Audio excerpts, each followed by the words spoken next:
This is Patagonia. What's up? There are companies with great products, companies that take care of their employees, and companies that respect the environment. Then there is Patagonia.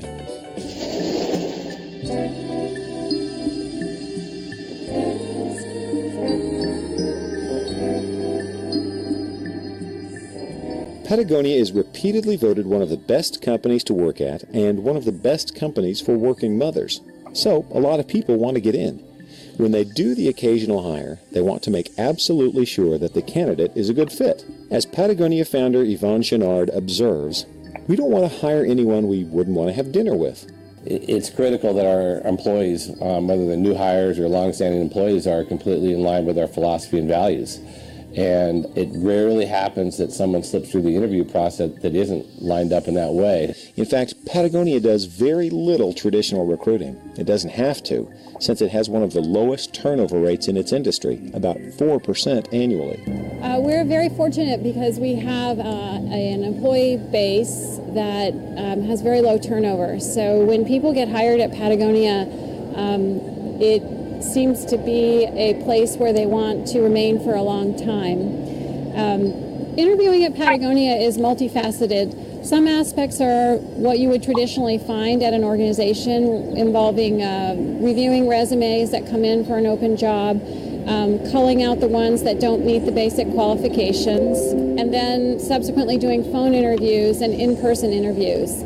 Where Patagonia differentiates is that we do a lot of group interviews where we'll bring a candidate in and they'll sit down with a group of people that they may be working with, they may be managing, they may be reporting to, and we therefore have more of a conversation because it's a group environment as opposed to one-on-one. To us, we're trying to assess the candidate's level of comfort within this culture, and because collaborative working style is an emblematic part of our culture, using that as part of the interview process is a great way for us to assess their comfort with that kind of work style.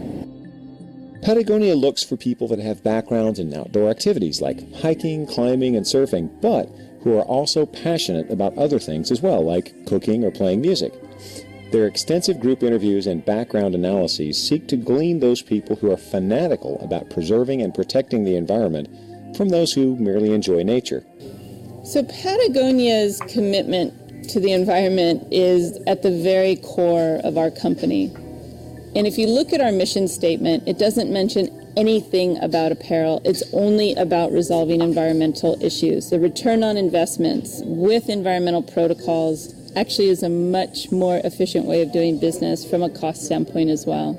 Patagonia tests job candidates for the same passion and commitment found in its own culture. When a new hire fits, the rewards are unprecedented in almost any industry. In Yvon Chouinard's own words, "Let my people surf." What I love most about Patagonia, of course, just the trust that I'm going to get my job done and I'm not being micromanaged, and the flexibility is huge. My favorite part of Patagonia are the people, though, that we have the most uncommon culture here. If you were to kind of funnel it down to one thing, it's because of the people that work here. So that's my favorite part.